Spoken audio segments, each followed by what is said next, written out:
"I'm sorry, ma'am, but there's no one here for you in the waiting room." Those words from the nurse cut deeper than the contractions tearing through my body.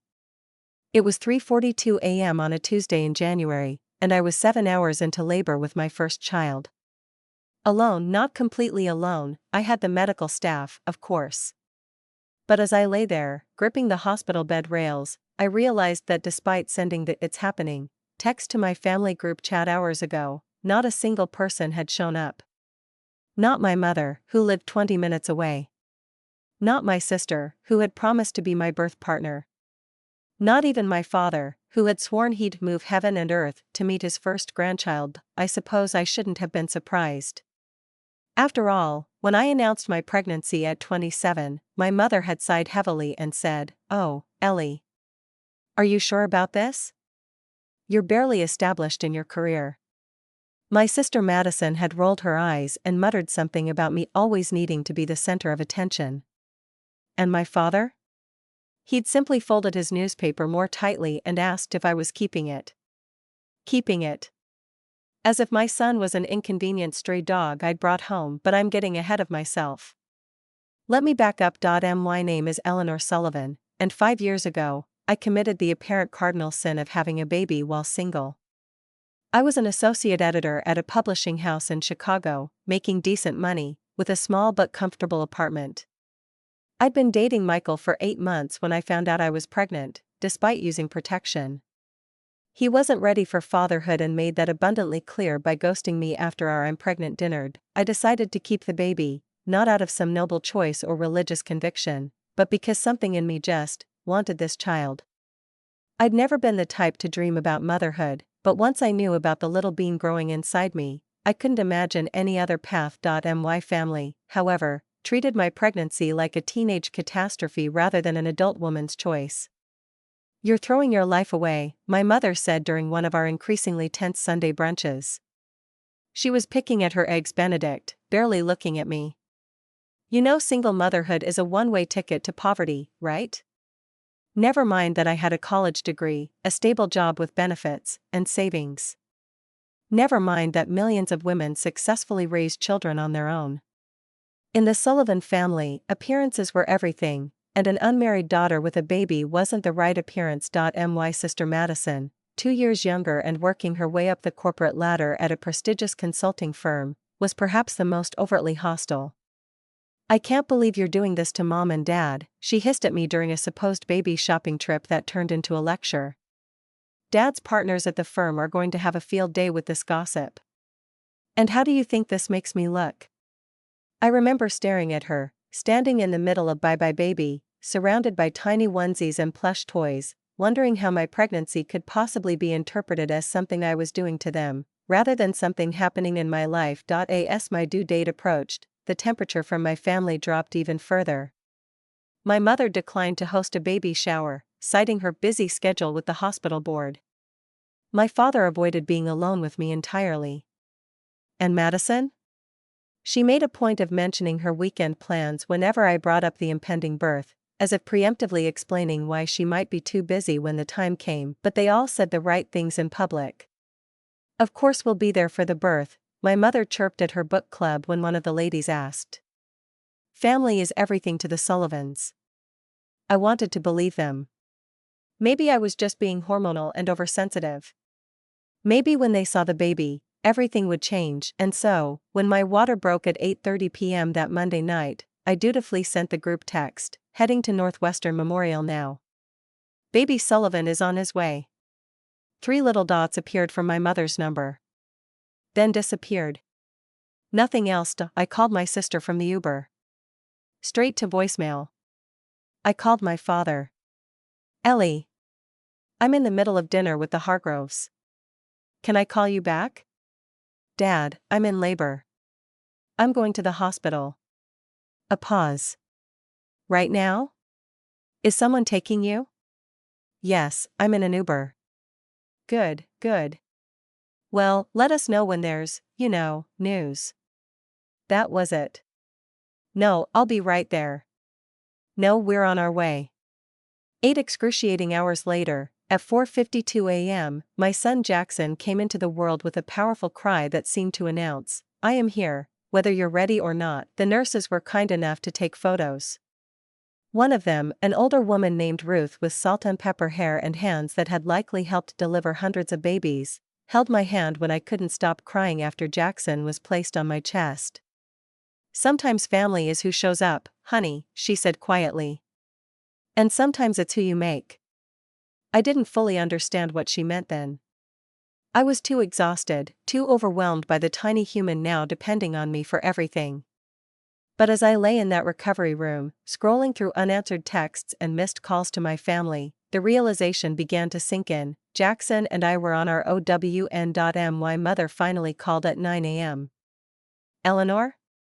Your text was very dramatic. Are you still at the hospital?" "Yes, Mom. I had the baby. Your grandson, Jackson, was born at 4:52 this morning." A beat of silence. "Oh. Well, congratulations. I had a migraine last night and took a sleeping pill." "Your father had that dinner with the Hargroves, did he mention? And I'm sure Madison was working late." No apology. No acknowledgement of missing the birth. Just excuses. "He's 7 pounds, 5 ounces, I said flatly. "We're both healthy." "Wonderful. I'll try to stop by later this afternoon, depending on traffic." She didn't come that day. Or the next. My father sent flowers with a card signed Grandpa Sullivan, a title he had yet to claim in person. Madison texted that she was swamped with the Henderson account but would definitely visit this weekend. I was discharged after 2 days. Ruth, my angel of a nurse, helped me into the Uber with Jackson. The ride home to my apartment was surreal, just me and this tiny bundle, headed home to an empty apartment. But here's where the story shifts, because life has a funny way of filling voids when traditional supports fall away. My neighbor, Mrs. Chen, saw me struggling with the car seat and the diaper bag in the building lobby. Without a word, she took the diaper bag, held the elevator, and followed me to my door. The next morning, she appeared with homemade bone broth and dumplings. "For milk," she explained simply, pointing at my chest. "You eat, baby, eat." My coworker set up a meal train. Every evening for 2 weeks, someone appeared at my door with food, often staying for a quick cuddle with Jackson or to throw in a load of laundry while I showered. My college roommate Kate flew in from Seattle for a week, claiming she just needed a change of scenery but spending every minute helping with night feedings and cleaning my apartment. My family, meanwhile, trickled in with obligatory visits. My mother came 5 days after Jackson was born, stayed for exactly 47 minutes, complained about the parking, and left a gift card to Nordstrom on the counter. My father met his grandson when Jackson was 2 weeks old, awkwardly holding him like a football before handing him back and asking if I had any beer in the fridge. Madison didn't visit until Jackson was a month old. She brought an expensive designer outfit that Jackson would outgrow before he could wear it, took several selfies holding him for Instagram, captioned "Auntie Duties." 2 hearts, and spent most of the visit telling me about a promotion she was in line for. Over the next few months, a pattern emerged. My family maintained the appearance of involvement, occasional visits, gifts on appropriate occasions, photos with Jackson for social media, while providing no actual support. Meanwhile, a network of friends, colleagues, and even casual acquaintances stepped up in ways I never could have anticipated. My former professor from grad school connected me with a working mother support group that became my lifeline. My downstairs neighbor, a retired high school teacher named Frank, started offering to watch Jackson for an hour here and there so I could nap or shower. The barista at my local coffee shop, Zoe, would have my order ready when she saw me struggling through the door with the stroller, often slipping an extra cookie into the bag for Mama's sanity. By Jackson's first birthday, I had constructed a family of choice around us that was more supportive than my blood relatives had ever been. And I had begun to heal from the abandonment I'd felt in that delivery room. I invited my parents and sister to Jackson's birthday party. They all came, bearing expensive gifts and taking plenty of photos for their social media. My mother cornered me in the kitchen. "You've done better than I expected with him," she said, as if bestowing a great compliment. "Though he could use a father figure. Have you thought about dating again?" I smiled tightly. Jackson has plenty of loving adults in his life." She looked confused but was distracted by Madison calling her over to take a photo of her being the fun aunt with Jackson. After they left, Mrs. Chen helped me clean up while Jackson napped, exhausted from all the attention. "Your mother," she said carefully, "she does not see treasure in front of her." I blinked back tears and nodded. The years passed. I was promoted at work. Jackson grew from a baby to a toddler to a little boy with wild curls and a laugh that could light up a room. My chosen family expanded and solidified. Frank from downstairs became Grandpa Frank and taught Jackson to play chess. Mrs. Chen was Nai and made dumplings with him every Sunday. Kate moved to Chicago for a job opportunity and became Auntie Kate, Jackson's favorite playmate. My biological family remained peripheral figures, appearing for obligatory holidays and the occasional Sunday dinner, always with conditions and judgment simmering just below the surface. They never acknowledged missing Jackson's birth or their absence during those early, desperate days of motherhood. In their version of events, they had always been supportive. I was the one who had made the unfortunate choice to have a child out of wedlock. And then came Jackson's 5th birthday. It should have been a simple celebration, a small party at the local children's museum with his preschool friends. But my mother called 2 weeks before, informing me that she and my father had rearranged their whole schedule to attend and that they were bringing Madison, who was flying in specially for the occasion.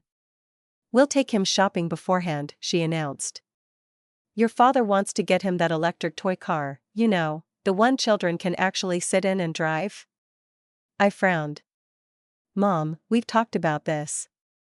Jackson doesn't have space for something that big in our apartment." "Well, maybe it's time you considered moving to a larger place. Your father and I could help with a down payment on a condo. In a better school district." The implied criticism was clear, my choices were still not good enough. "We're happy where we are," I said firmly. "And the museum party is from 2 to 4 p.m. No need for separate shopping trips." She made a disapproving noise. "Eleanor, we hardly get to see Jackson as it is. You could be more accommodating." Something inside me snapped. 5 years of swallowed hurt, of watching them play grandparents and aunt when it was convenient, of enduring their subtle digs about my parenting and life choices. "More accommodating?" I repeated. "Like you were when I was in labor?" Silence on the line. "Mom, do you know what it felt like to be alone in that delivery room? To have the nurse tell me no one was there for me? To bring my newborn son home in an Uber because not a single family member cared enough to show up? Eleanor, that's ancient history. We've been very involved in Jackson's." "No," I cut her off. "You've been involved when it was convenient. When it made you look good. When it fit your schedule. You've never once acknowledged how you abandoned me when I needed you most." "Abandoned? That's a bit dramatic, don't you think? We had commitments, Eleanor. Life doesn't stop because you're having a baby." I closed my eyes, suddenly exhausted. "Actually, Mom, that's exactly what family does. They drop everything when someone they love is bringing new life into the world." "Well, I'm sorry if we disappointed you, but we've certainly made up for it since then." That was it. No real apology, just another dismissal of my feelings. "You know what?" I said quietly. "I don't think Jackson's birthday party is going to work out after all." "What are you saying?" "I'm saying that I don't want you, Dad, or Madison at Jackson's birthday. Not until you can genuinely acknowledge and apologize for not being there when he was born." She gasped. "You cannot be serious. You would keep a child from his grandparents over something so petty?" "It's not petty to me, Mom. And Jackson has grandparents, Grandpa Frank and Nai, who have been there since day one. People who show up without conditions or judgment. This is ridiculous. I'm calling your father." "Go ahead. The conditions are the same for all of you. A genuine acknowledgement and apology for missing Jackson's birth, or no birthday party." She hung up. I sat on my couch, shaking but strangely calm. For the first time in 5 years, I had drawn a clear boundary. The fallout was immediate. My father called, his voice tight with anger. Your mother is very upset. What exactly are you trying to accomplish here? I explained again, as calmly as I could. He scoffed. So we're being punished for not rearranging our lives 5 years ago? You were an adult making an adult decision. We didn't approve, but we've certainly been there for the boy since then. His name is Jackson, Dad. And you haven't been there? Not really. This is outrageous. I won't be emotionally blackmailed by my own daughter. It's not blackmail. It's a boundary. Acknowledge what happened, apologize sincerely, and you're welcome at the party. He hung up. Madison's approach was different. She texted, I get that you're upset, but isn't this a bit much? Can't we just move forward? I replied, moving forward requires dealing with the past. All I'm asking for is acknowledgement and a sincere apology. Her response came hours later, you always need to be the victim, don't you? Some of us were building careers while you were playing house. I didn't respond to that 1.4 days, the tension hung in the air. My mother attempted another strategy, calling Mrs. Chen directly. They had met at a previous birthday, to complain about my unreasonable behavior. Mrs. Chen, bless her, simply told my mother, when daughter in labor, mother comes. This is way of world since beginning of time. 3 days before the party, my father showed up at my apartment unannounced. He looked older than I remembered, more tired. Can I come in? He asked gruffly. I let him in. Jackson was at preschool. He sat awkwardly on the edge of the couch, declining my offer of coffee.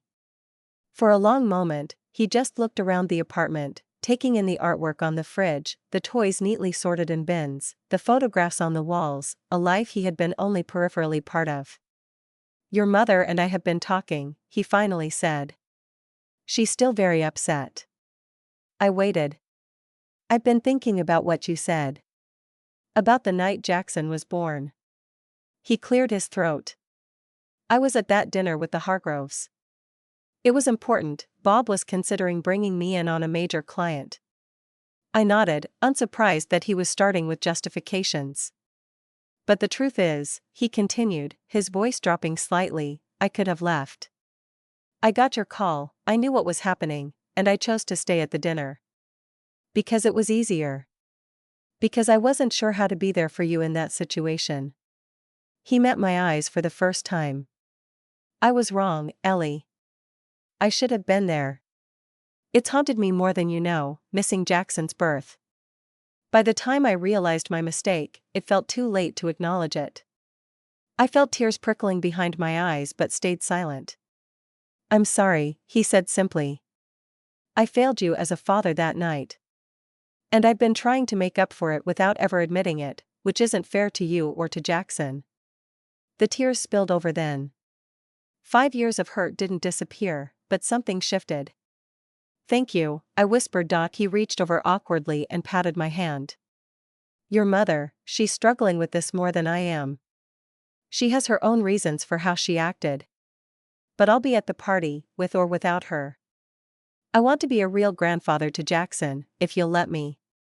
On the day of the party, my father arrived early, helping set up tables and hanging streamers with a determination that made me smile. Mrs. Chen brought her famous dumplings. Grandpa Frank wore a ridiculous party hat that made Jackson giggle uncontrollably. Kate managed the chaos of 12 preschoolers with the skill of a battlefield commander. My mother and Madison didn't come, but later that evening, as Jackson was coming down from his sugar high and playing with his new toys, the doorbell rang. Madison stood there, looking uncomfortable, holding a gift bag. Can I come in? She asked quietly. I hesitated, then stepped aside. She handed the gift to Jackson, who tore into it with typical 5-year-old enthusiasm, then looked at me. I should have been there, she said simply. When he was born. I was jealous and selfish, and then I was too proud to admit it. I'm sorry, Ellie. Really sorry. It wasn't a perfect apology, but it was honest. I nodded, not trusting myself to speak. I'd like to be a real aunt to him, she continued. Not just for Instagram. If you'll give me another chance. Jackson looked up then, holding the model dinosaur set she'd brought him. Auntie Maddie, do you want to see my room? I have more dinosaurs. She smiled, tears in her eyes. I'd love that, buddy. My mother didn't call or visit for 3 weeks after the birthday. When she finally did, she came bearing a cake and a stiff posture. May I speak with you privately? She asked after greeting Jackson with forced cheerfulness. I in the kitchen, she placed the cake on the counter and turned to me. Your father and sister seem to think I owe you an apology, she began, her tone making it clear she disagreed. I waited. I've always done what I thought was best for this family, she continued. When you decided to have a baby on your own, I thought you were making a terrible mistake. I was trying to protect you from how hard it would be. By abandoning me when I needed you most? I asked quietly. She flinched. I didn't. I wasn't, you were protecting yourself, Mom. From the discomfort of having a daughter who didn't follow your life script. Her eyes flashed. That's not fair. Neither was leaving me alone in that delivery room. We stared at each other, 5 years of unspoken tension hanging between us. I don't know if I can give you the apology you want, she finally said. Then I don't know if I can give you the relationship you want with Jackson, I replied. She left shortly after, the cake untouched on the counter. I threw it away, a symbolic gesture that felt both petty and necessary. The next few months brought a shift in our family dynamics. My father became a regular presence in our lives, picking Jackson up from preschool once a week and taking him for ice cream. Madison started calling regularly, not just on birthdays and holidays. She even watched Jackson overnight when I had a work conference, sending me hourly updates and photos of their adventures. My mother remained distant, occasionally reaching out with stilted texts or sending gifts through my father. When we did see her at family gatherings, she was polite but reserved, clearly struggling with the new boundaries. 6 months after Jackson's birthday party showdown, she appeared at my door unannounced, much as my father had done. I've been seeing a therapist, she said without preamble when I let her in. Your father insisted. I raised my eyebrows but said nothing. She's helping me understand some things about myself. About why I reacted the way I did to your pregnancy. To Jackson. She twisted her wedding ring nervously, a habit I'd rarely seen from my usually composed mother. I had a miscarriage before you were born, she said quietly. It was late in the pregnancy. A little boy. Your father and I never really talked about it afterward. It wasn't how things were done back then. I felt my anger softening slightly at the edges. I didn't know that. When you told us you were pregnant, unmarried, on your own. I think I was terrified for you. And maybe a little jealous. You were doing something I couldn't imagine being brave enough to do. She looked around my apartment, her eyes landing on a recent photo of Jackson and me at the beach, both of us laughing as a wave crashed around our legs. You've done a remarkable job with him, Eleanor. He's a wonderful little boy. And I've missed so much because I couldn't get past my own issues. Her voice broke slightly. I am truly sorry for not being there when he was born. For making you feel alone. You deserved better from me. It wasn't a perfect moment of reconciliation. Too much had happened, too many hurts accumulated. But it was a start. Would you like to stay for dinner? I asked. Jackson will be home from Grandpa Frank soon. He's been learning to play the harmonica, so prepare for a very loud concert. She smiled, a genuine smile that reached her eyes. I'd like that very much. Today, Jackson is 6 years old. He has a constellation of adults who love him, some related by blood, others by choice. My father comes to his soccer games and has taught him to fish. Madison takes him to museums and science exhibits, genuinely interested in nurturing his curious mind. My mother is slowly building a relationship with him, finding her own way to be a grandmother on new terms. Mrs. Chen, Grandpa Frank, Kate, and all the others who stepped up when my family stepped back remain central figures in our lives. They remind me daily that family is indeed, as Nurse Ruth told me in that hospital room, who shows up. As for me, I've learned that sometimes the most painful rejections create space for unexpected connections. that boundaries, while difficult to establish, can ultimately lead to healthier relationships. And that forgiveness doesn't mean forgetting or erasing accountability, it means creating a new path forward. The family that missed my labor and my son's birth is not the same family we have now. Some relationships have deepened through honest confrontation and genuine remorse. Others remain complicated works in progress. But Jackson is growing up surrounded by love from multiple directions, knowing that family, however you define it, means showing up when it matters, and I'm no longer the woman who gave birth alone in that hospital room. I'm stronger, clearer about what I deserve, and unafraid to ask for it, lessons I hope to pass on to my son as he grows. If you're out there feeling alone in your own pivotal moments, remember this: those who show up are your real family. And sometimes, drawing a line in the sand is the beginning of healing, not the end of a relationship. Thank you for listening to my story. If it resonated with you in any way, I'd love to hear about your own experiences with family boundaries, chosen family, or moments when you had to stand up for yourself. Don't forget to subscribe to the channel for more real stories about navigating life's complicated relationships. Until next time, this is Eleanor Sullivan, reminding you that it's never too late to rewrite your family story.